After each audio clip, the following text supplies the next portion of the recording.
Vamos a esperar que ya se Buenas está. tardes.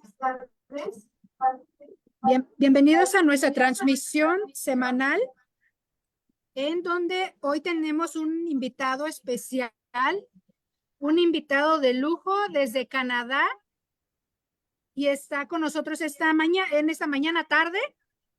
Me voy a permitir presentar a mi alumna Maura Jennifer López Olvera, quien estará a cargo de moderar y presentar a nuestro ponente. Muchas gracias, bienvenidos.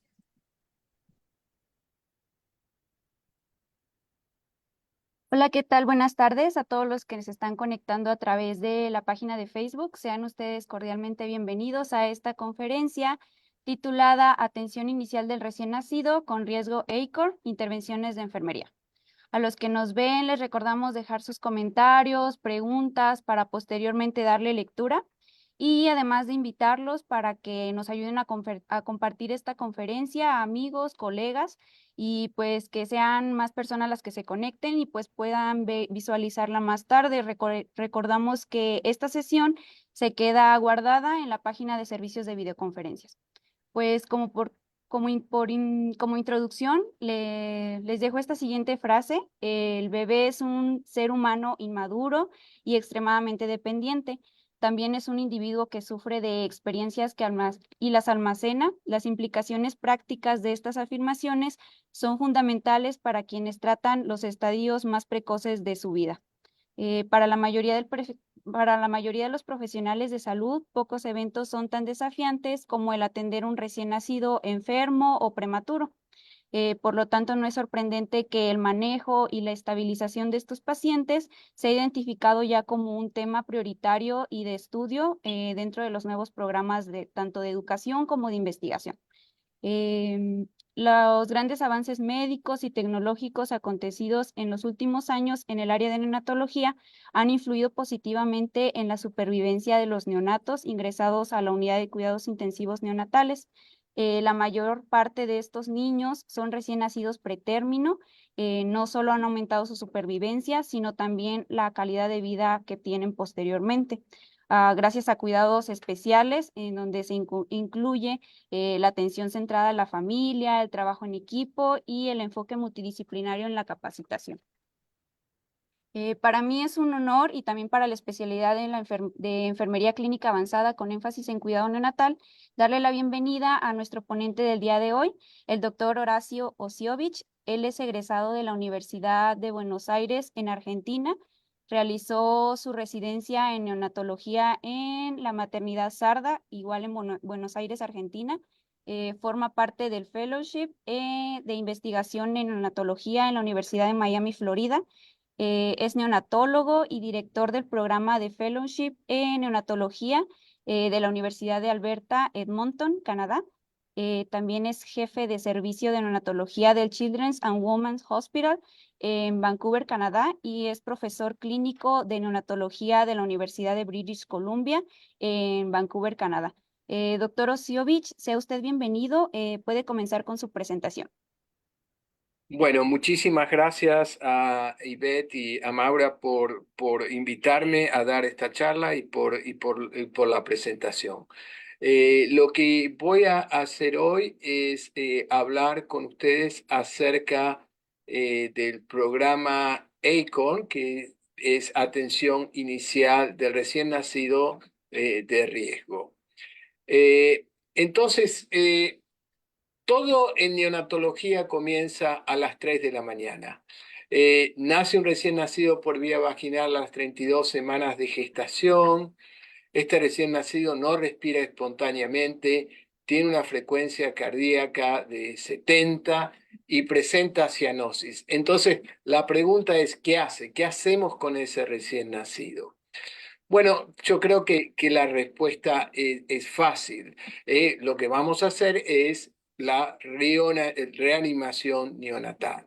La Academia Americana de Pediatría comenzó hace muchísimos años con el desarrollo de este programa de reanimación neonatal, y los diferentes países de todo el mundo toman las recomendaciones de la Academia Americana de Pediatría y desarrollan sus propias guías para la resucitación del recién nacido. Y esto es un ejemplo de la última edición.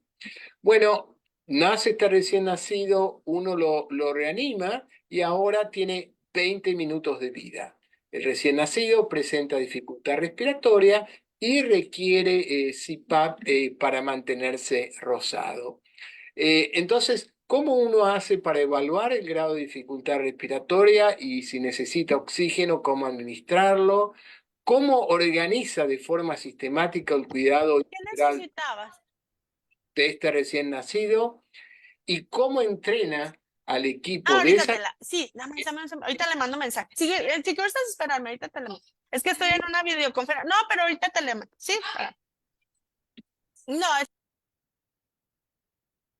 Bueno, el programa de reanimación nos da pautas, vía aérea, circulación, cómo se reanima el niño, pero una vez que uno culmina con todo esto, ya tiene al niño y qué es lo que hace, cómo pone todas las piezas juntas una vez que este recién nacido está reanimado. Entonces, de ahí viene ACON, es cómo organizar el cuidado de este recién nacido que a lo mejor fue reanimado o a lo mejor está Luxin o a lo mejor viene a una emergencia. ¿Cómo va a ser uno para hacer eso? Entonces, a partir de ahí, un grupo de neonatólogos, de enfermeras neonatales, de médicos de familia, de obstetras, se juntaron para decir, bueno, ya tenemos el programa de reanimación. ¿Qué es lo que vamos a hacer para estabilizar a este recién nacido si necesita ser estabilizado? Entonces se creó este programa ACON, que es un programa educacional sin fines de lucro que incorpora la enseñanza a base de algoritmos y de secuencia y brinda conocimientos para la estabilización del recién nacido a través de un taller interactivo, un manual de trabajo y un libro. Lo que hago o lo que voy a hacer hoy es ya presentarle en una hora qué es ACON, pero hay un libro, hay un taller, hay manuales de trabajo, hay muchísimas cosas. Por supuesto que es un libro muy grande y está el libro ACON y el programa educacional ACON. El objetivo no es estudiarse de memoria todo el libro, sino entender cuál es el proceso y cómo actualizar a estos recién nacidos. Entonces, ACON está diseñado para guiar a cualquier personal de salud llamado al cuidado del recién nacido a riesgo, sin importar su experiencia en emergencias neonatales o la complejidad de la situación. ACON es un lenguaje común y es un marco sistemático que organiza el manejo del recién nacido a riesgo o enfermo y está basado en prioridades, orientado clínicamente e integra análisis, monitoreo, diagnóstico, evaluación e intervenciones. A través de ACON se hacen escenarios clínicos, especialmente durante los talleres, con diferentes problemas de menor a mayor complejidad y facilita y enriquece el aprendizaje de todo el equipo de salud. Entonces, ¿cuáles son quizás las condiciones para hacer ACON? Bueno, hay un libro, la idea es tener el libro y leerlo.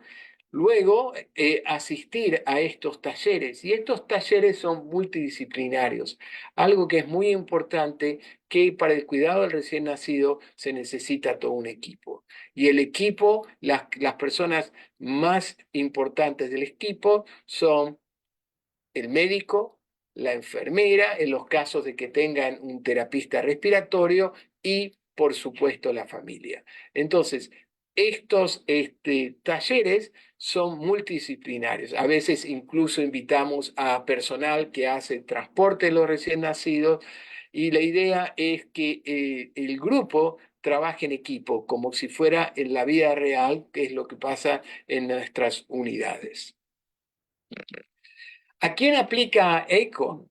ACON aplica a un recién nacido que necesita ayuda durante la transición de la vida fetal o aquel recién nacido que está enfermo o a riesgo de enfermar en las primeras horas o días de vida.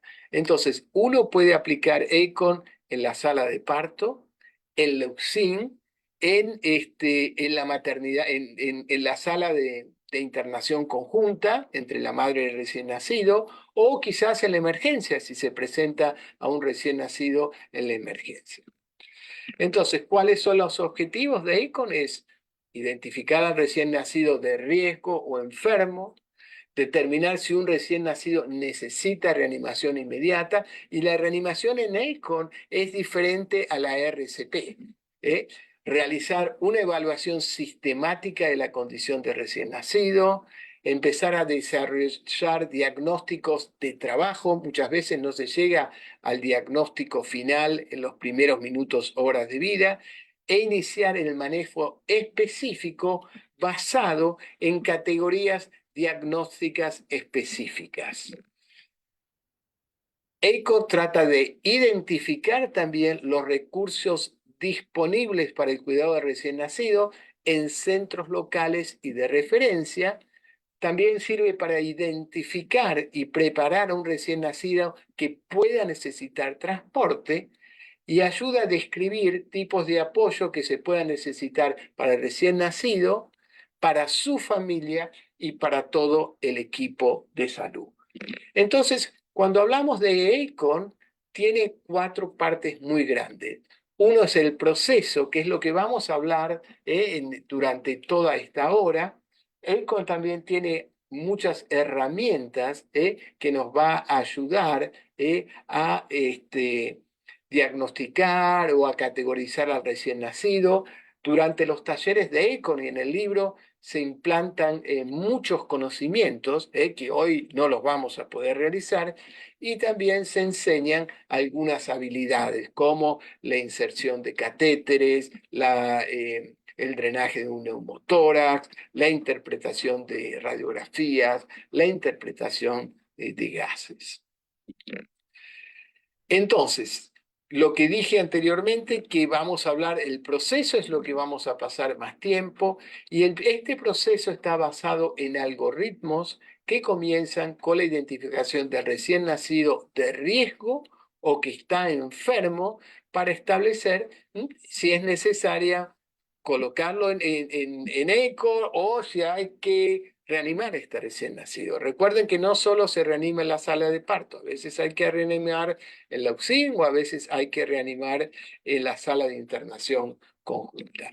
Y cuando mira uno ECO, este es el flujograma de ECO, que como ven acá, aparenta ser muy complejo, pero vamos a ir paso a paso para que ustedes lo puedan ir entendiendo. Entonces, vamos a comenzar identificando aquel recién nacido de riesgo.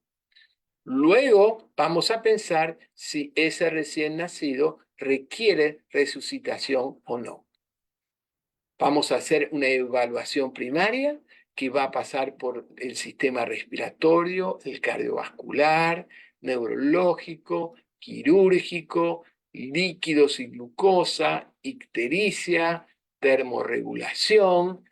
Nos va a llevar también a la infección, nos va a llevar a desarrollar una lista de problemas que nos va a llevar a entrar a las secuencias, durante el cual vamos a apoyar al recién nacido, al equipo de salud y a la familia, donde vamos a pensar en cuáles son los niveles de riesgo de ese recién nacido y en qué momento uno debería pensar en trasladar a ese niño a un centro de mayor complejidad. Entonces, durante ECON, uno, como dije anteriormente, uno tiene que identificar al recién nacido de riesgo, y para hacer eso se realiza la evaluación primaria basada en los signos de alerta. Y vamos a hablar de estos signos de alerta. Esta evaluación primaria produce una lista de problemas categorizados y priorizados para cada caso.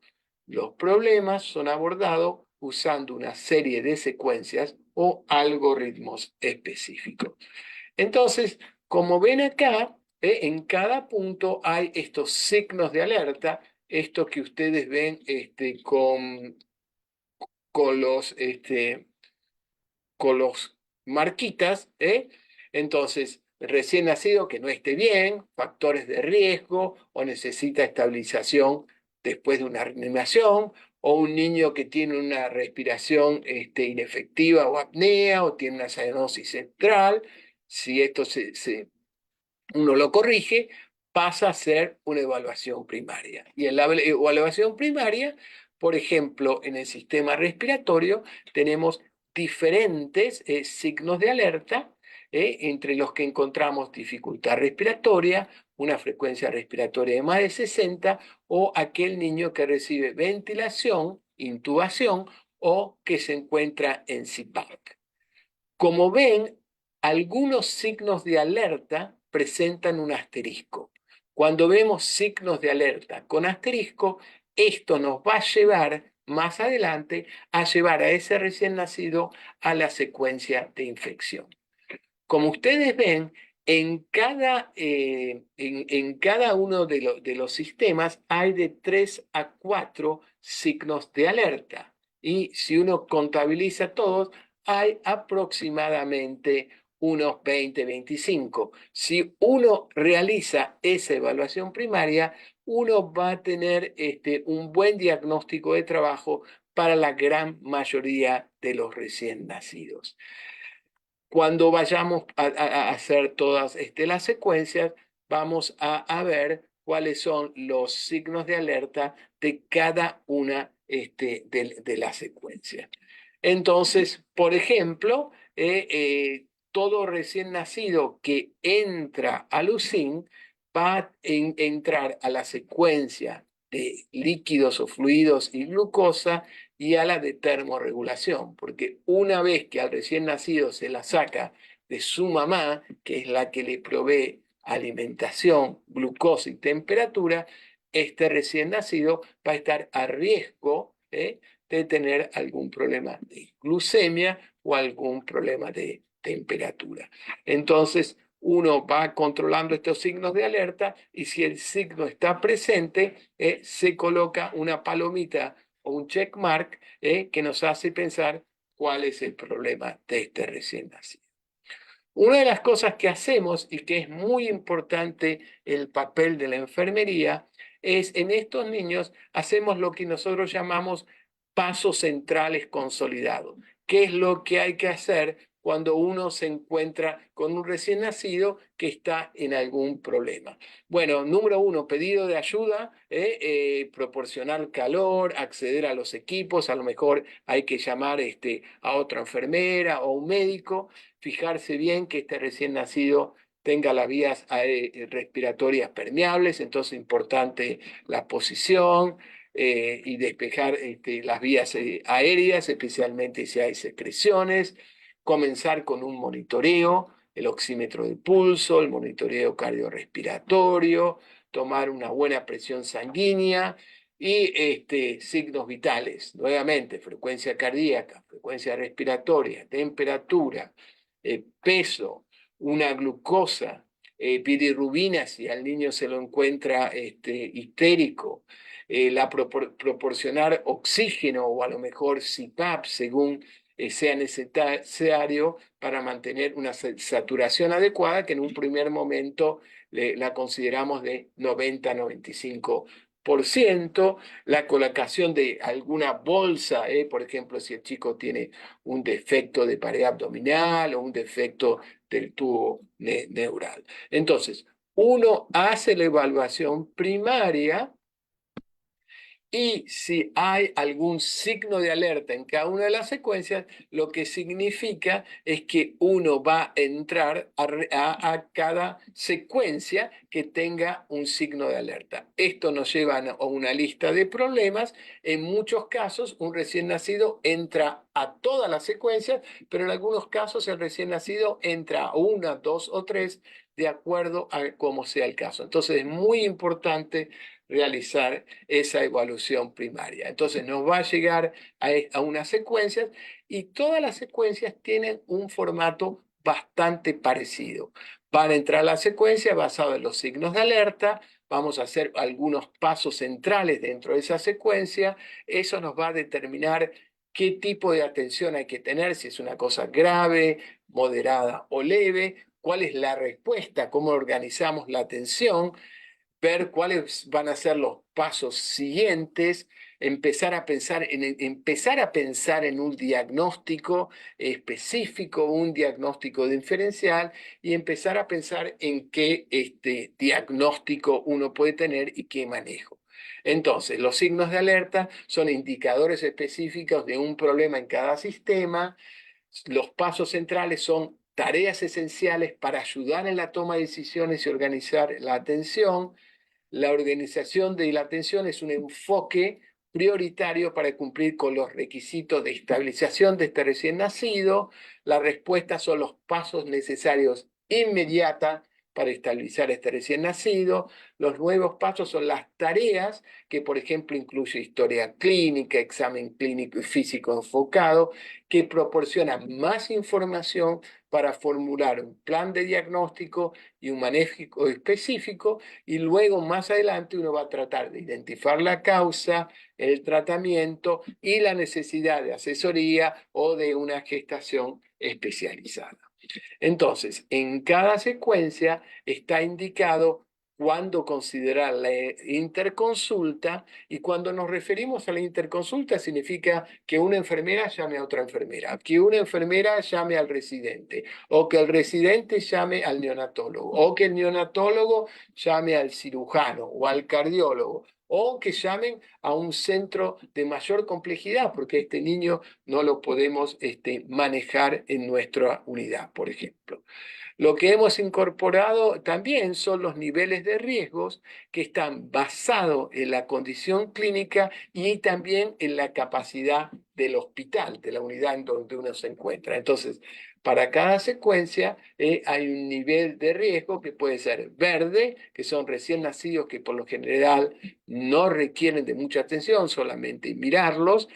Amarillos, que son recién nacidos que están clínicamente estables, pero que necesitan un mayor nivel de observación y pueden requerir consulta, o aquellos recién nacidos que aparecen en rojo, que son recién nacidos que están inestables o enfermos, que necesitan un alto nivel de observación y intervención, y son recién nacidos que por lo general van a requerir estar en una unidad de nivel 3.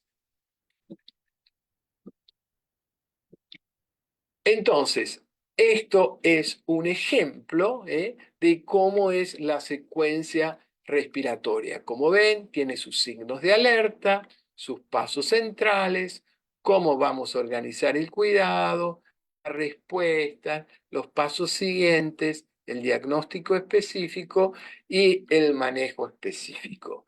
Entonces, en cuanto a los signos de alerta, en la secuencia respiratoria tenemos dificultad respiratoria. Y durante el taller de ECON definimos qué significa dificultad respiratoria. Frecuencia respiratoria, bueno, todo recién nacido que tiene una frecuencia respiratoria de más de 60 es anormal. Entonces, a ese recién nacido es un signo de alerta. Y aquel recién nacido que está intubado en asistencia respiratoria o ventilado o en CPAP es un niño que está apoyado desde el punto de vista respiratorio y obviamente tiene que entrar a esa secuencia respiratoria.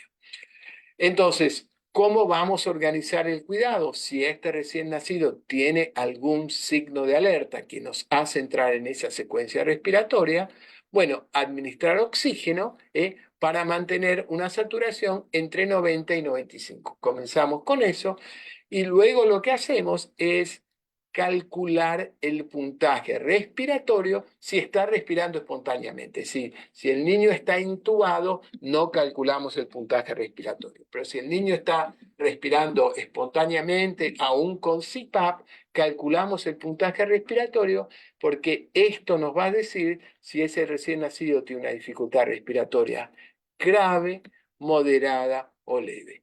Y entonces, enseñamos durante el taller cómo se toma el puntaje respiratorio, que es muy simple de hacer y como ven, se ven unas 6 cosas como la frecuencia respiratoria, necesidad de oxígeno, retracciones, quejidos, sonidos respiratorios al auscultar y el grado de prematurez del recién nacido. Se da un puntaje de 0, 1 o 2 y como ven, de 40 a 60 un puntaje de 0, de 60 a 80 un puntaje de 1 y de más de 80 un puntaje de 2. Si el niño no requiere oxígeno, 0, menos de 30%, 1, más de 30%, 2. Sin retracciones, 0, leve a moderado, 1, grave, 2.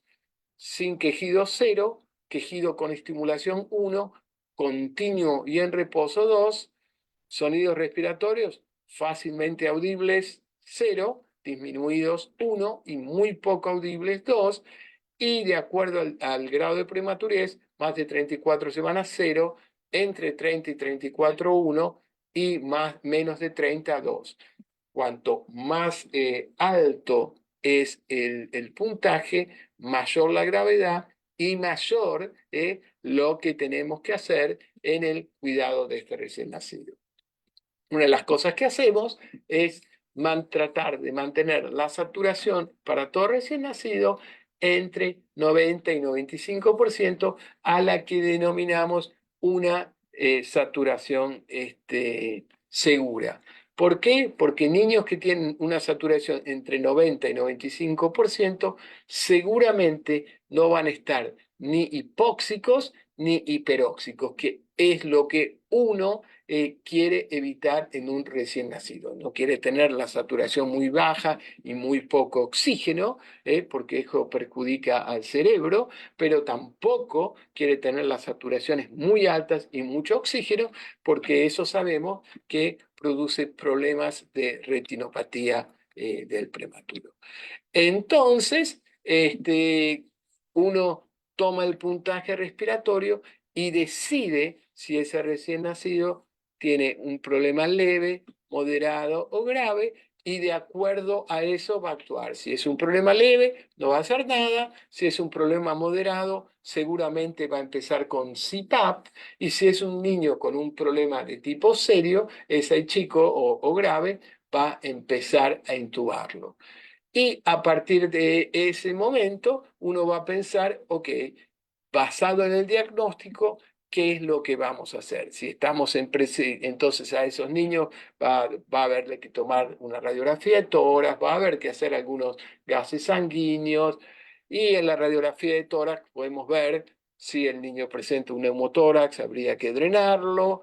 En el taller enseñamos a cómo drenar, enseñamos a cómo interpretar una radiografía para detectar la presencia de un neumotórax, enseñamos a distinguir en una radiografía entre una taquipnea transitoria recién nacido o un síndrome de dificultad respiratoria, una enfermedad de membrana hialina, pensar si el niño necesita o no surfactante.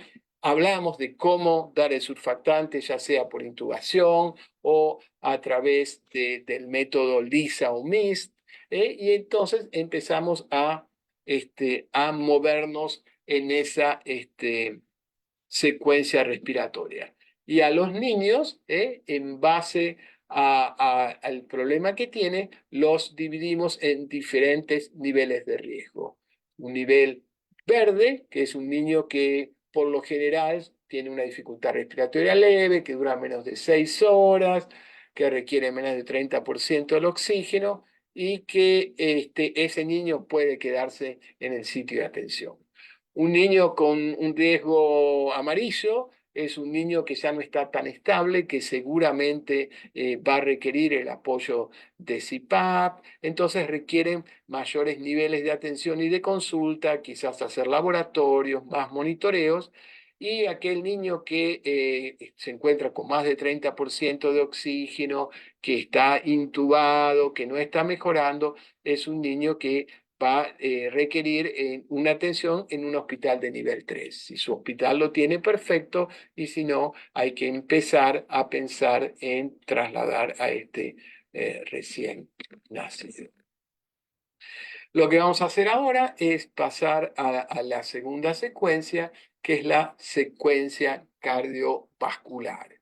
Y como ven, es una secuencia que también es muy importante, y como toda secuencia, empieza con sus signos de alerta, nos va a llevar a completar una tabla de evaluación clínica. Eso nos va a llevar a hacer algunos diagnósticos diferenciales y pensar cuáles son los siguientes pasos que tenemos que tener. Entonces, esto es muy importante, cuáles son los signos de alerta que ustedes los pueden detectar cuando están examinando a este recién nacido. Tenemos la presencia de un recién nacido que se encuentra pálido, reticulado gris, o un recién nacido que tenga pulsos débiles o una tensión arterial baja. Estos son signos de alerta que nos llevan a entrar a este niño a la secuencia cardiovascular. ¿Y qué uno tiene que pensar cuando estos niños presentan estos signos de alerta? Bueno, uno tiene que pensar que este niño puede estar en un shock. Entonces, es muy importante que el chico está shockado, y este shock puede estar compensado o descompensado. Entonces, idealmente habría que evitar el shock, pero si se lo diagnostica, hay que tratar de compensarlo antes que este recién nacido se descompense. Como ven, en los signos de shock hay asteriscos que nos van a llevar a pensar en la secuencia de infección.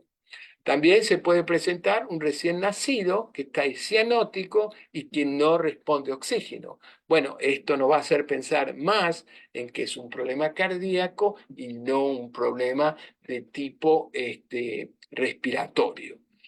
No sé si en México están haciendo el test de cribado de cardiopatía congénita severa, que es muy importante. Estos tests se están haciendo en los últimos 5 o 10 años alrededor del mundo, que lo vamos a explicar dentro de un ratito, que nos pueden servir para detectar tempranamente una cardiopatía congénita crítica antes que este recién nacido se presente chocado. Y la otra cosa que es importante cuando uno hace los signos de alerta, aquel niño que se encuentre muy taquicárdico. Y estamos hablando cuando un recién nacido presenta con frecuencias cardíacas por arriba de 200 latidos por minuto, que por lo general son secundarias a una arritmias. Entonces, una vez que uno toma los signos de alerta, y si alguno de los recién nacidos tiene algunos de estos signos de alerta, lo que tenemos que hacer es la evaluación clínica de la circulación. Entonces, para ver si este niño que se presenta con un problema cardiovascular es un problema estable o inestable.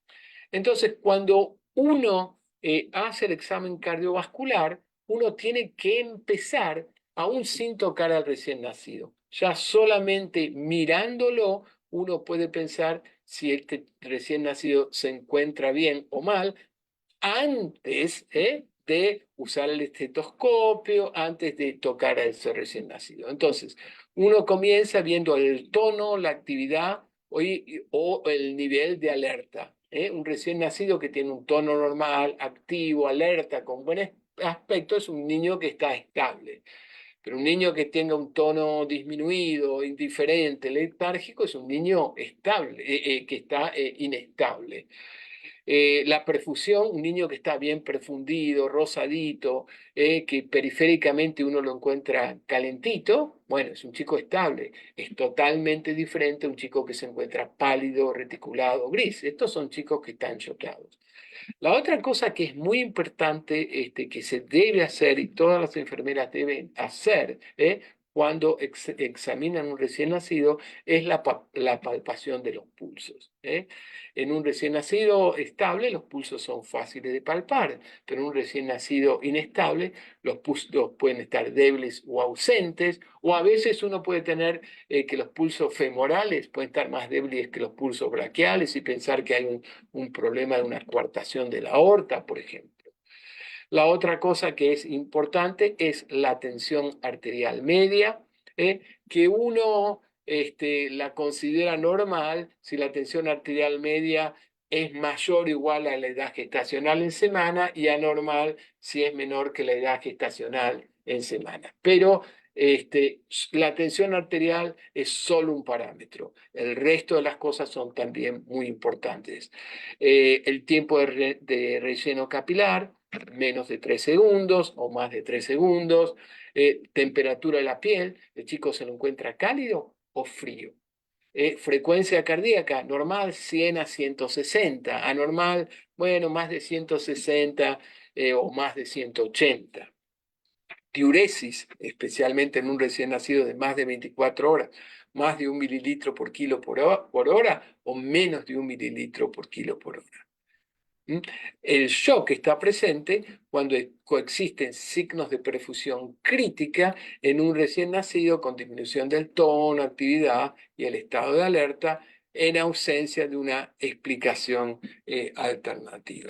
Entonces, ves que uno completa esa tabla de evaluación clínica que es muy importante, uno va a pensar si ese niño está en shock, si ese niño está con una cianosis que no responde a la administración de oxígeno, o en el caso de una falla del test de cribado o una frecuencia de más de 220 latidos por minuto, uno comienza a hacer diagnósticos diferenciales y comienza a hacer diagnósticos diferentes, pruebas diferentes y tratamientos diferentes. Si uno se encuentra con un niño que uno piensa que está chocado, obviamente a ese niño, si no tenía, hay que colocarle una vía, hay que expandirlo y hay que tratar de pensar por qué este chico está chocado. Tiene un shock de tipo hipovolémico, tiene un shock de tipo séptico. ¿Qué es lo que ocurre con este recién nacido? Durante, obviamente, el taller son las cosas que vamos explicando. Entonces, este chico requiere el uso de inotrópicos o algunas drogas inotrópicas o vasotrópicas, qué droga usar, qué droga no usar. En el caso que un recién nacido no responde a administración de oxígeno, bueno, se puede hacer la prueba de hiperoxia, que vamos a hablar más adelante, o hacer una ecocardiografía para ver si este niño tiene una cardiopatía congénita crítica, o en un chico que falla el test de cribado para una cardiopatía congénita crítica, también una prueba de hiperoxia, o hacerle una ecocardiografía. En un niño que presenta un ataque a arritmia, seguramente hacer un electrocardiograma, colocar un acceso vascular, quizás consultar con el cardiólogo. Entonces, una de las cosas que enseñamos es hacer la prueba de hiperoxia si uno no tiene una ecocardiografía. Y en la prueba de hiperoxia lo que consiste es dar oxígeno si uno se encuentra con un recién nacido cianótico. Cuando uno se encuentra con un recién nacido cianótico, si el problema es respiratorio, por lo general este recién nacido no solo se va a encontrar cianótico, pero sino también con algún grado de dificultad respiratoria. ¿En qué consiste el test de la hiperoxia? Consiste en darle oxígeno a este recién nacido y dándole oxígeno a este recién nacido, si el problema es de tipo respiratorio, por lo general la saturación va a aumentar. Con el aumento de oxígeno, la saturación va a aumentar. A lo mejor no va a llegar a ser normal, porque a lo mejor el chico tiene muchas atelectasias, a lo mejor hay que darle PIP, a lo mejor hay que intubarle y darle presión, pero en un chico cianótico con un problema respiratorio, por lo general va a responder a oxígeno. No es lo mismo cuando hay un chico que está cianótico secundario a una cardiopatía congénita cianótica. Por más oxígeno que uno le dé, la sangre que no toma contacto con los pulmones, porque no pasa a través de los pulmones, no se va a oxigenar y uno le puede dar todo el oxígeno que quiere, pero esta cianosis se debe a la mezcla de sangre oxigenada y sangre no oxigenada. En el taller damos muchos ejemplos de cómo tomarlo, pero eso es importante para que ustedes piensen. Ante un chico cianótico le damos oxígeno. Si mejora, bueno, seguramente el problema respiratorio. Si no hace absolutamente nada, pensamos más en un problema cardíaco. Por supuesto, hay que hacer radiografías, hay que hacer ecocardiografías, hay que hacer miles de cosas, pero para tener una idea como para empezar. La otra cosa es el test de cribado, y acá ven el algoritmo de cómo hacerlo, donde se toma antes que el niño se vaya de alta, especialmente esto para recién nacidos normales que a lo mejor se encuentran con la mamá y la internación conjunta, se le toma la saturación entre las 24 y 36 horas de vida, se hace preductal y postductal, es decir, preductal en la mano derecha y postductal uno puede usar cualquiera de los dos piecitos y tomar la saturación y de acuerdo a lo que nos da, ustedes van a seguir este algoritmo y nos va a demostrar aquel chico que pasa este tren cribado y aquel niño que es anormal y que debe repetirse o hacer una ecocardiografía. Deben recordar que existen muchas cardiopatías congénitas que son dependientes del ductus arterioso. Y el ductus arterioso, por lo general, aún en un recién nacido de término sano, no se cierra entre las primeras 48 y 72 horas. Entonces, este niño puede tener una cardiopatía congénita severa, pero como el ductus se mantiene abierto, aparenta estar totalmente asintomático. El niño se va a la casa, día 3 o 5 de vida, el ductus se cierra y este niño, por lo general, es readmitido en la emergencia y el niño está chocado y uno no sabe si este niño tiene una sepsis o si este chico tiene una cardiopatía congénita crítica que es ductus dependiente. La otra cosa que es importante y por qué tomar las saturaciones en los recién nacidos, que aunque a ustedes les parezca mentira, nuestros ojos no son muy buenos para detectar cianosis. Entonces, uno puede tener a un niño con una saturación de 85%, que es totalmente anormal. Y aún gente bien entrenada, chico tiene una saturación de 85, 88%, que es totalmente anormal, y uno mira a ese niño y el niño aparente estar rosado. ¿Pero es normal o no? El niño está rosado, pero la saturación es baja, 85, 88%. Entonces, esta prueba de cribado muchas veces hasta nos pueden detectar algunas malformaciones también de tipo cianóticas. Entonces, es muy importante hacerlo antes de que el niño se vaya de alta. En la secuencia cardiovascular también tenemos niveles de riesgo verde, amarillo y rojo. Los recién nacidos en verde son los chicos que se encuentran bien, pasan la prueba sin ningún problema. En amarillo son aquellos que necesitan un mayor nivel de atención, pueden necesitar una consulta.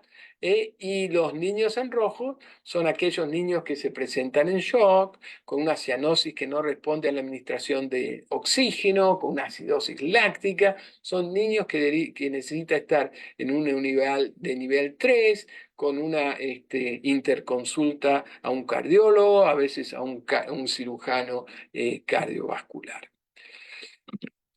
Brevemente vamos a pasar a la próxima secuencia, que es la secuencia neurológica. Y esto es importante mencionar. Esto es lo que debe hacer cada enfermera cada vez que se encuentra con un recién nacido. Hacer esa evaluación primaria. Es una evaluación primaria que se hace muy rápidamente. Entonces, como ven aquí, tenemos la secuencia neurológica. La secuencia neurológica, hay unos signos de alerta, como el tono, que puede ser el tono de la actividad normal, movimientos anormales y riesgo de encefalopatía hipóxico-isquémica. En la secuencia neurológica vamos a ver lo que es la tabla de evaluación de la encefalopatía, que es algo que lamentablemente vemos bastante en todo el mundo, y en niños que tienen una encefalopatía, ver si esos niños están a riesgo de una encefalopatía hipóxico-isquémica para ver cuáles son los pasos a seguir. Entonces, estamos hablando de los signos de alerta. Dijimos que una de las cosas que es importante y que la enfermera debe saber es evaluar el tono del recién nacido. Y el tono del recién nacido, uno sabe que ese tono muscular incrementa y mejora con la edad gestacional, pero no es lo mismo tener a un recién nacido que está sin hacer ninguna actividad, comparado con un recién nacido que tiene un muy buen tono, es totalmente diferente. Existen diferentes maneras de evaluar el tono y para distinguir si este chico tiene un tono normal, si el chico está hipotónico o si el chico está hipertónico. Entonces, durante los talleres enseñamos, mostramos algunas películas de cómo evaluar el tono del recién nacido, y es muy importante que la enfermera se dé cuenta, bueno, el chico lo veo con el tono disminuido, ¿qué es lo que le está pasando? Está más letárgico. La otra cosa que es muy importante, que también son parte de los signos de alerta, es tratar de distinguir entre si este recién nacido tiene un temblor o una convulsión, porque muchas veces el tratamiento es el mismo, pero hay que saber diferenciar uno del otro. Entonces, uno ve la convulsión, puede acompañarse con mirada o movimientos oculares anormales. Por lo general, el temblor está inducido por estímulo, mientras que la convulsión aparece solamente por sí solo. El temblor, por lo general, uno lo controla con una flexión pasiva, y eso no ocurre con la convulsión. El temblor es un movimiento, por lo general, mucho más rápido, mientras que la convulsión es un movimiento mucho más rítmico, y muchas veces en las convulsiones se acompañan con cambios autonómicos, como cambios en la tensión arterial o en la frecuencia cardíaca o la presentación de apneas, movimientos de chupeteos, y no las convulsiones típicas que uno ve en el lactante. En el taller mostramos muchos ejemplos de diferentes tipos de convulsiones, pero es importante que la enfermera piense en un chico que tenga cambios súbitos de la tensión arterial o de la frecuencia cardíaca o de la saturación o de la apnea, o una mirada fija, un movimiento de chupeteo, pensar que ese niño puede estar teniendo una convulsión. Entonces, en la secuencia neurológica habíamos hablado de la evaluación clínica de la encefalopatía. Lamentablemente, vemos muchos recién nacidos que nacen con algún grado de asfixia, y entonces es importante tratar de pensar cuál es el grado de encefalopatía que este recién nacido tiene para determinar el tratamiento y pensar y discutir con la familia cuál puede ser el outcome a largo plazo neurológico de este recién nacido. Entonces, ¿cuáles son las categorías que uno ve? Nivel de alerta, actividad espontánea, la postura, el tono, los reflejos, cómo están las pupilas, las frecuencias cardíacas, la presentación de convulsiones o no. Entonces, es importante que una enfermera, cuando haga el examen neurológico de este recién nacido, se fije en todos estos aspectos. Y como ven en la tabla, no voy a ir nombrando uno por uno, existen signos que hablan de un problema que sea leve, moderado o grave. ¿Y por qué es importante esto? Bueno, si el examen neurológico es normal, perfecto. Un chico que presenta con una encefalopatía de tipo leve, por lo general, el outcome neurológico de estos chicos es bastante normal. Una encefalopatía de tipo grave es secundario a una muerte o problemas neurológicos muy, muy graves a largo plazo. Y un niño con una encefalopatía moderada, el outcome de ese chico puede ir desde normal o puede ir a tener algunos problemas neurológicos a largo plazo de tipo más moderado.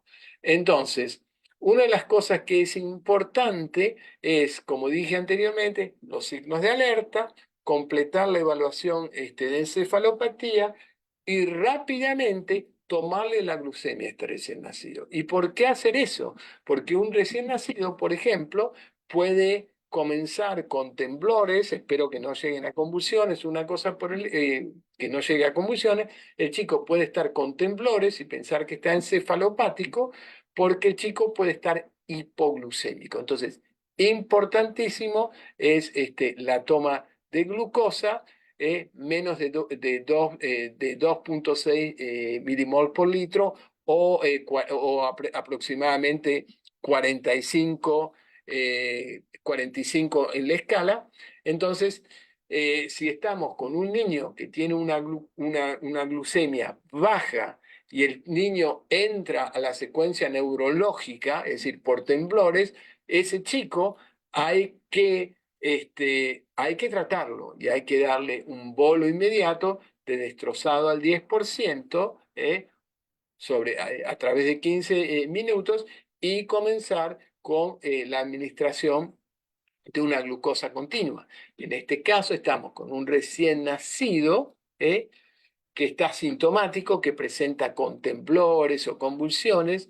Uno le toma la glucemia y tiene una glucemia baja. Entonces a ese chico hay que tratarlo, porque es una emergencia. Uno no quiere que esa glucemia, que es de 44, 45, sea más baja. Uno no quiere tener un chico sintomático con una glucemia de 30 o de 20.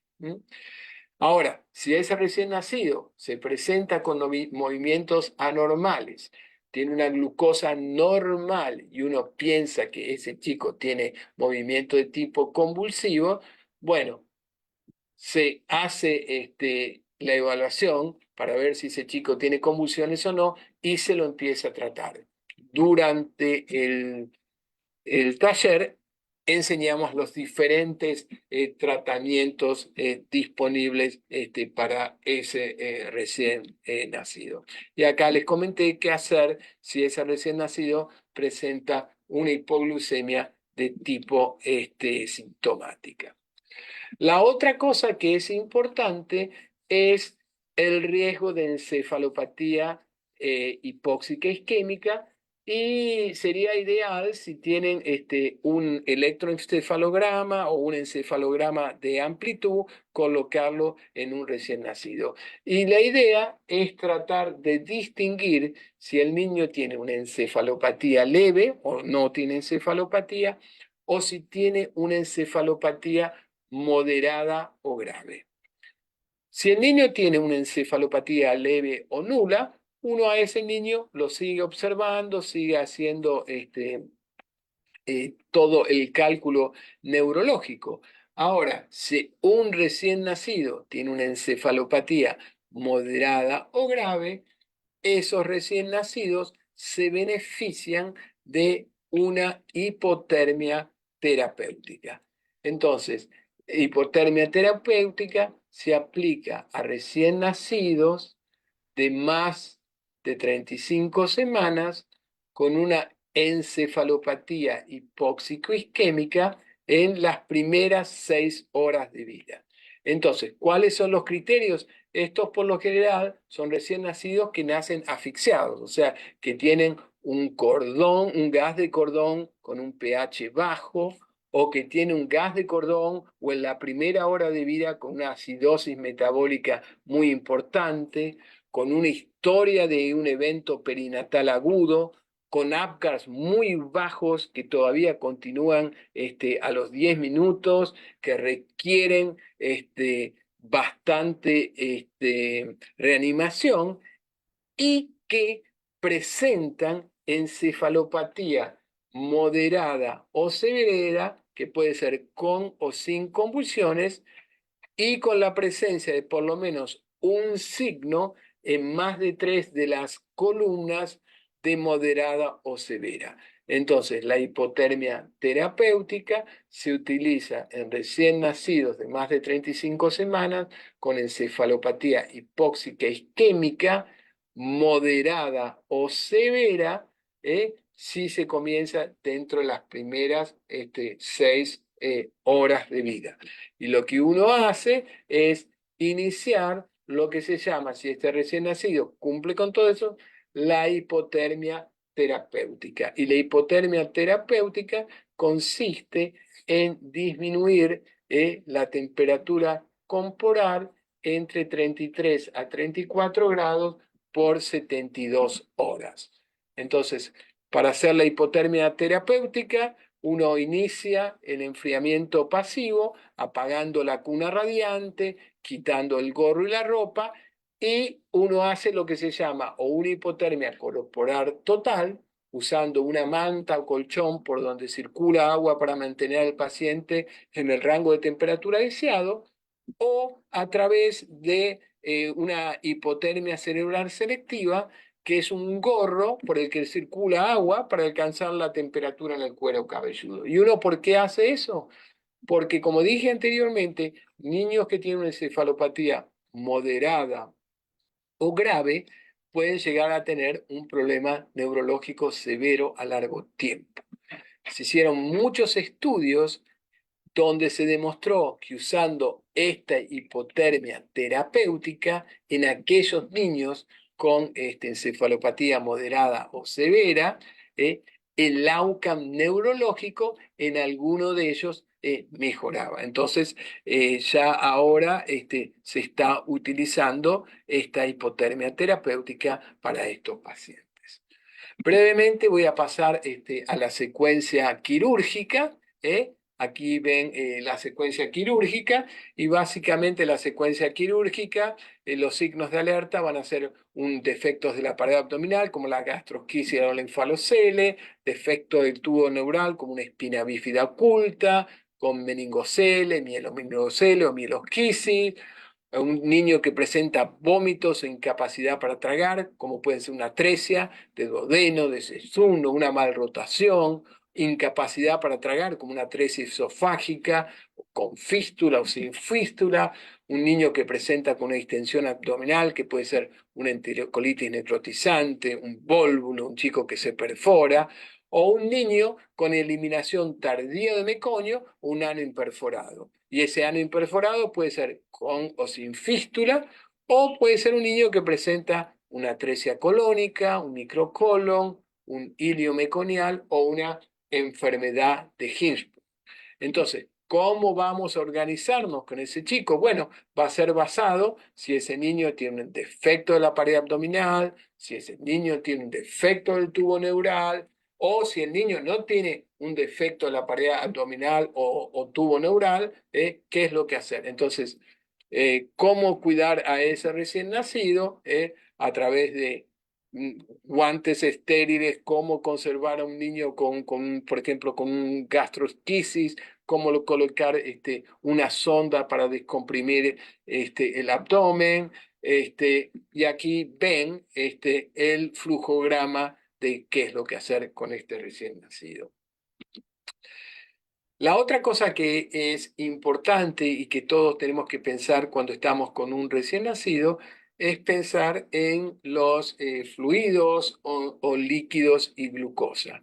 Y esta es otra de las secuencias que son muy importantes y que la enfermera cumple un rol fundamental en el cuidado de este recién nacido, ya sea a través de la alimentación enteral o la alimentación por vía endovenosa, la alimentación parenteral o lo que uno hace. Entonces, ¿cuáles son uno de los conceptos fundamentales? Es que todo recién nacido de término sano, que pueda permanecer con su madre y pueda alimentarse, no requiere monitoreo de glucemia. Ahora, en un recién nacido de término en riesgo de hipoglucemia, pero sano, capaz de permanecer con su madre y recibir alimentación temprano, realizar una toma de glucemia a las 2 horas de vida. Por ejemplo, sería un hijo de madre diabético, que el niño se encuentra sano, pero está a riesgo de hipoglucemia. ¿Por qué hacerlo a las 2 horas de vida? Porque sabemos que los niveles de glucosa bajan en la primera 2 horas de vida y después vienen los mecanismos de contrarregulación del recién nacido. Entonces, no hay que tomarlo muy temprano porque muchos de los niños, si uno lo toma muy rápido, va a estar hipoglucémico. Entonces, ¿cuáles son los signos de alerta de los fluidos, de la secuencia de fluidos y glucosa? Riesgo de hipoglucemia, una glucemia de menos de 47 miligramos por decilitro, o un niño que no está bien, no se alimenta o no debe alimentarse. Entonces, ¿cuáles son los niños que están a riesgo de hipoglucemia? Obviamente, los niños prematuros, cuanto más prematuro, más a riesgo de hipoglucemia, si no se comienza con líquidos rápidamente. Los pequeños y los grandes para edad gestacional, o sea, un retraso de crecimiento intrauterino o un hijo de madre diabética, un recién nacido que no luce bien, un recién nacido que no luce bien puede estar hipoglucémico. Aquel recién nacido que tuvo un estrés perinatal o está hipoxémico, estos recién nacidos están a riesgo de hipoglucemia. Y también a todos recién nacidos que uno los separa de la madre para observar o tratar. ¿Por qué? Lo mejor para el recién nacido es estar con su mamá, porque le provee calor y comida. La glucemia la mantiene. Una vez que a ese niño se lo saca de la mamá, si uno no hace nada, está a riesgo de hipoglucemia. Entonces, para todo niño es importante calcular los requisitos de líquidos en función de la edad y del estado. Y uno va a determinar si a ese niño se lo puede alimentar o si no se lo puede alimentar. Y si el recién nacido enfermo o sintomático o no debe ser alimentado, es a un niño en el que uno le va a comenzar por una vía endovenosa. Si estamos en presencia de un recién nacido sano que puede alimentarse y tener riesgo de hipoglucemia, uno lo va a ver de otro punto de vista. Entonces, estas son las guías para administrar líquidos en recién nacidos. Entonces, en el día 1 de vida, uno por lo general empieza con, de acuerdo a si uno utiliza la vía enteral o la vía endovenosa, y en la vía endovenosa uno puede usar dextrosado, o si tienen a mano vía parenteral, uno va a empezar con la vía parenteral desde el primer día de vida.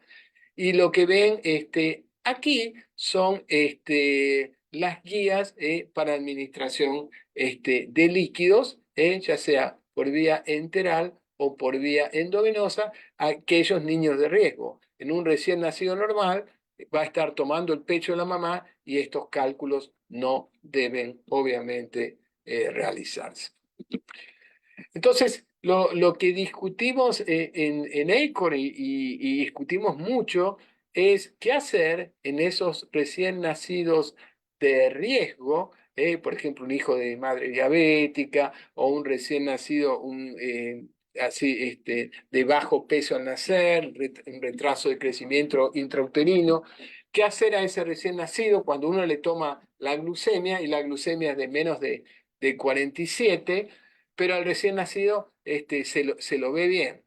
Bueno, a ese recién nacido lo que aconsejamos es continuar con la alimentación y a lo mejor administrar un gel de dextrosa. Durante el taller también pasamos muchísimo tiempo explicando cómo hacer el manejo de un recién nacido a riesgo de hipoglucemia, que está hipoglucémico y asintomático y que uno no quisiera sacarlo de la mamá. ¿Qué cosas se pueden hacer antes de sacarlo de la mamá para que el niño pueda continuar amamantándose? Entonces, con el uso de destrozado el gel destrozado, se pueden evitar la internación de estos niños de alto riesgo de hipoglucemia, que están hipoglucémicos, pero que no están sintomáticos. Entonces, en el taller le vamos mostrando cuáles son los caminos a seguir, qué pasa si ese niño continúa hipoglucémico, cuándo a ese niño hay que internarlo y de qué manera uno va a aumentar, por ejemplo, el contenido endovenoso para evitar la hipoglucemia. Y también hacemos diferentes niveles de riesgo, verde, amarillo y rojo, de acuerdo a la gravedad de este recién nacido. Nosotros estamos por la segunda edición de ACON. En la primera edición de ACON, lo que no teníamos era una secuencia acerca de ictericia. En la segunda edición hemos puesto, especialmente porque en muchos países de Latinoamérica nos pedían, sabemos que la ictericia es un problema muy común, entonces hemos incorporado una secuencia de ictericia. Y básicamente es bastante fácil de seguir. Uno comienza con riesgo de ictericia visible y bilirrubina en nivel de tratamiento. Entonces, uno lo que tiene que hacer es obtener una bilirrubina y comience a ver diferentes normogramas, si el niño necesita fototerapia, si el niño necesita una exsanguinotransfusión. Entonces, ¿cuáles son los recién nacidos a riesgo de ictericia? Los prematuros, cuanto más prematuro, mayor el riesgo. Otra población que es bastante grande son los prematuros tardíos, esos chicos de 35, 36 semanas al nacer, que son dados de alta dentro de las primeras 48 horas. Son chicos que son un poquito inmaduros y que muchas veces vuelven a las emergencias con una ictericia bastante severa. Madres con anticuerpos contra glóbulos rojos, un recién nacido con hematoma, un cefalohematoma importante, aquellos niños de origen asiático o de Medio Oriente o Mediterráneo, algunos que tengan una historia de un hermano con hiperbilirubinemia severa, aquellos niños que son amamantados exclusivamente, es más común tener ictericia a los niños amamantados a pecho que a los amamantados a fórmula, desde ya que nosotros, todos los niños, queremos que se alimenten a pecho, aquellos que comienzan con alguna dificultad para alimentarse o deshidratación, y muchas veces una madre joven, grávida, tiene menos experiencia, menos leche y aumenta el riesgo de ictericia. Entonces, existen diferentes normogramas que van cambiando, que de acuerdo a la edad gestacional, mejor dicho, a las horas de vida y al nivel de bilirrubina, uno va colocando a estos niños y nos va a ayudar a determinar si estos niños tienen que comenzar fototerapia o una vez comenzado fototerapia si esos niños requieren umbrales de exsanguinotransfusión, y también lo que recomendamos hacer, score, que es si el chico con una bilirrubina alta, cómo se encuentra desde el punto de vista neurológico, que eso nos va a ayudar si el niño hay que hacerle un exsanguinotransfusión o no, es muy importante cómo esa bilirrubina afecta el sistema nervioso central. Entonces, para la secuencia ictericia también tenemos niveles de riesgo: verde, amarillo y rojo. Verde es un chico que no hacemos nada, quizás amarillo es un niño que comienza con un poquito de fototerapia, pero el rojo es aquel niño que seguramente va a necesitar una exsanguinotransfusión. La próxima secuencia, importantísima, esto es, las enfermeras la tienen que manejar muy bien, es la secuencia de termorregulación. Y es importante pensar las temperaturas, menos de 36,5, 37,5, riesgo aumentado de inestabilidad térmica, o esos niños que necesitan pensarse en que tienen una encefalopatía hipóxica isquémica y a lo mejor necesitan ser enfriados. Entonces, en aquellos niños que uno piensa en una encefalopatía hipóxica isquémica, ya habíamos hablado cuáles son los criterios, cuáles son los monitoreos y si hay que comenzar o no con esta hipotermia terapéutica. Para el resto de los niños es importante pensar cuáles son las pérdidas de calor. Esto es una condición que toda enfermera debe saber. Pérdida de calor a través de la convección, de la conducción, de la evaporación y la radiación. Hay que evitar todo eso. ¿Cuál es la mejor manera de evitarlo? Bueno, la mejor condición es el contacto piel a piel de la mamá, que va a mejorar la temperatura, minimiza el estrés por frío y facilita la transición térmica. Entonces, ¿cuáles son los niños que están a riesgo de inestabilidad térmica? Aquel niño que luce enfermo, los pretérminos, los pequeños para edad gestacional, los que tienen una lesión abierta, cuando la temperatura ambiente es muy bajo, y aquellos que están atendidos por nosotros, porque a lo mejor si uno no toma mucho cuidado con las temperaturas, esos niños pueden ponerse hipotérmicos o hipertérmicos. Y acá muestra cómo manejar la hipotermia de acuerdo a la edad gestacional, o cómo hacerlo a través de la incubadora, cómo manejar la hipotermia. Los niveles de riesgo de termorregulación están marcados aquí.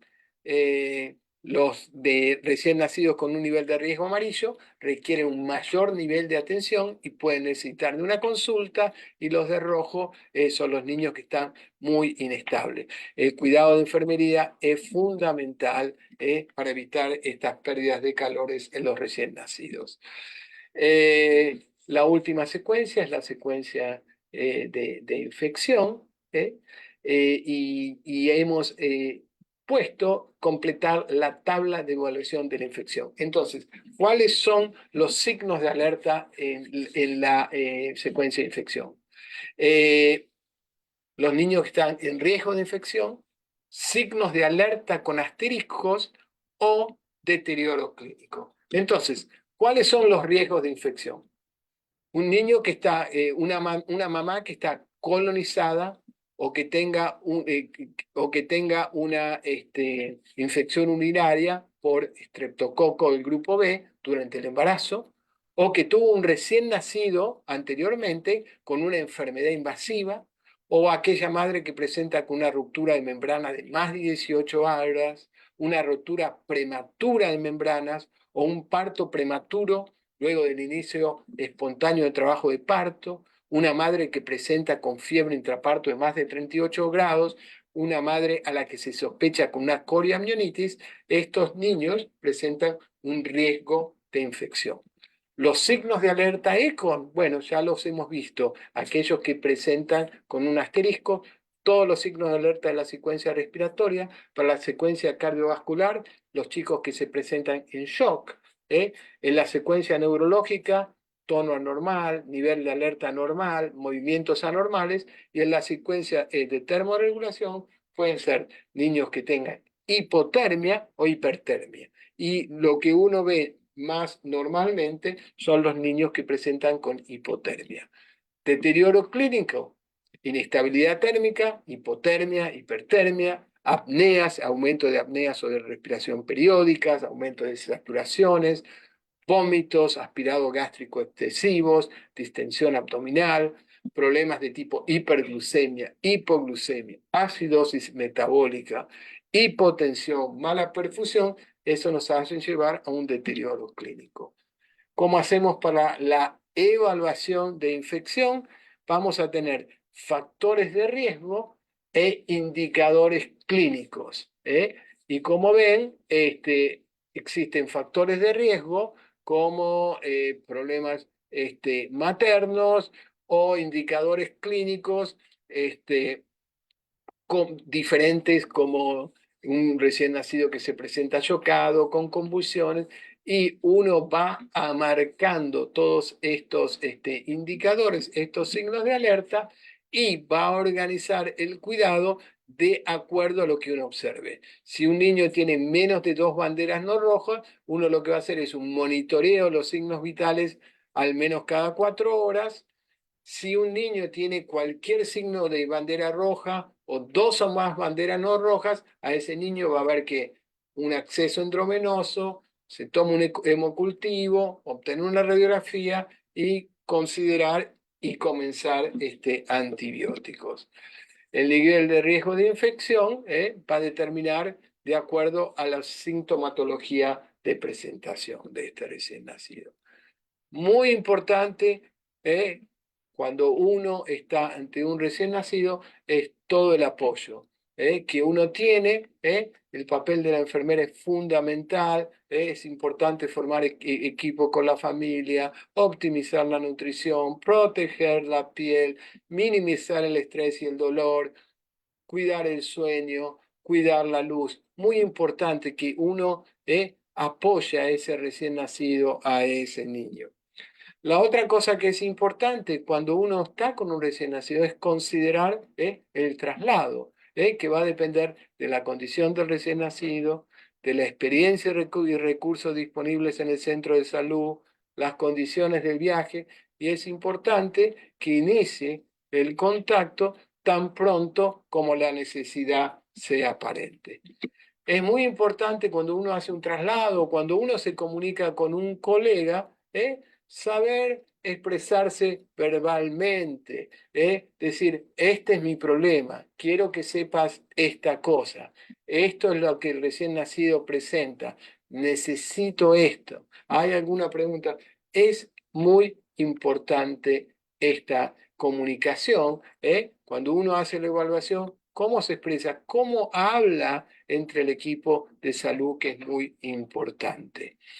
Bueno, creo que ya he llegado al final de mi charla. Los quisiera invitar a todas a la 9ª Jornada Internacional de EPIC Latino, que se va a llevar a cabo en Quito, en Ecuador, del 18 al 21 de septiembre, que está dirigido a neonatólogos, pediatras y enfermeras, y la verdad que va a estar muy buenas.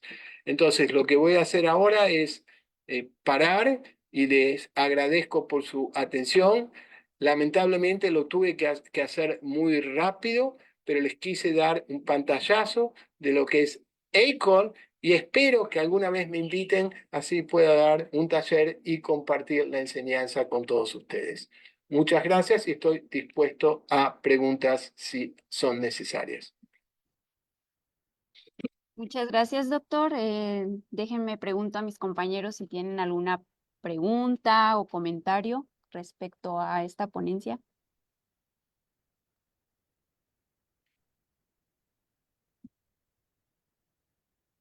Al parecer todo ha quedado claro, doctor. Sin duda, pues sí, hablar de ACORN era muy corto el tiempo, ¿no? Para que nos externara todo lo que lo que usted sabe al respecto, pero sin duda sí nos quedamos con esas secuencias que nos deja en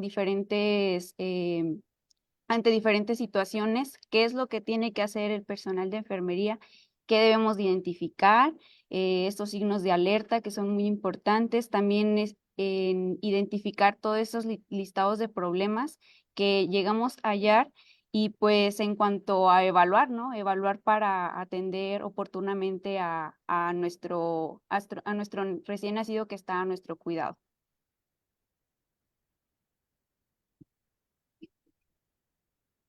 Le voy a pasar a un compañero que también está pues sí, por el área de especialidad de neonatología, mi compañero Luis Gerardo. Buenas tardes, doctor. Una pregunta. Para la valoración de Arcon, ¿es necesario toda la valoración o específicamente en algo alterado en el bebé? ¿Me podría repetir la pregunta, por favor? Que para la aplicación de esta valoración, ¿es necesario aplicarla toda completa en todas las secuencias o solamente en algo específico? Por ejemplo, en la termorregulación, si está alterada en nuestro paciente, o en una infección o algo, o en específicamente alguna sección del algoritmo. No, hay que hacerlo todo. Lo que pasa que, claro, uno cuando escucha la charla parece que no va a terminar más. Esa evaluación primaria demora menos de un minuto. Cuando uno la sabe hacer, demora menos de un minuto. Y es importante que la haga toda, porque muchas veces el niño puede presentar un problema y uno a lo mejor, por ejemplo, el niño se presenta con taquipnea, entonces uno piensa en en la secuencia respiratoria. Este niño, por ejemplo, puede estar taquipneico porque está hipertérmico, o el chico puede estar taquipneico porque está hipoglucémico. Entonces, es importante hacer toda la evaluación primaria y aunque les parezca mentira, se hace muy rápido, se hace realmente muy rápido, se demora muy poco tiempo en hacerla. Entonces, es importante hacerla toda. Importantísimo hacerla toda. Y fue una muy buena pregunta, porque uno, si no la hace completa, puede pensar en algo y se está perdiendo de evaluar otras cosas. Doctor, aquí a través de la página de Facebook nos comenta Vianey, ¿cómo podemos buscar una información referente acerca de este tema? Eh, bueno, idealmente la idea que nosotros tenemos es que en cada país y en cada ciudad se puedan hacer estos talleres. Nosotros hemos hecho muchísimos talleres en México, muchísimos. Hay mucha gente local en México que da estos talleres y en otros lugares de Latinoamérica existen gente que da estos talleres. Esa es la mejor manera de hacerlo. Pues al parecer aquí a través de Facebook no hay alguna otra pregunta referente a su tema. Externan sus felicitaciones por excelente ponencia. Aquí Ana Mariel Álvarez de la Cruz, muy amplia información, cuidados integrales. Gracias por compartir. Nos saludan desde Puebla, Rosy Tegar, excelente ponencia, muy buena información. Gracias por compartir su conocimiento, doctor. Aquí también nos menciona Angie Dubar, agradecimiento igual, excelente presentación, la enfermera Zulema. Y pues muy completa la atención, es esa atención que se le brinda de manera integral. Saludos desde Argentina, doctor. Al parecer también hay algún persona que está visualizándonos a través de Argentina, Mario del Barco Eliazarán. Ujú. Muchos saludos a Mario.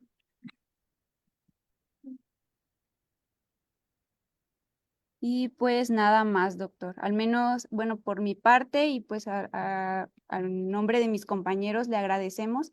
Sin duda para nosotros sí fue, bueno, es una área de oportunidad también de conocimientos y que pues nosotros como profesionales en formación, sin duda, va a ser de gran utilidad al momento de, pues sí, nuestro trabajo o práctica.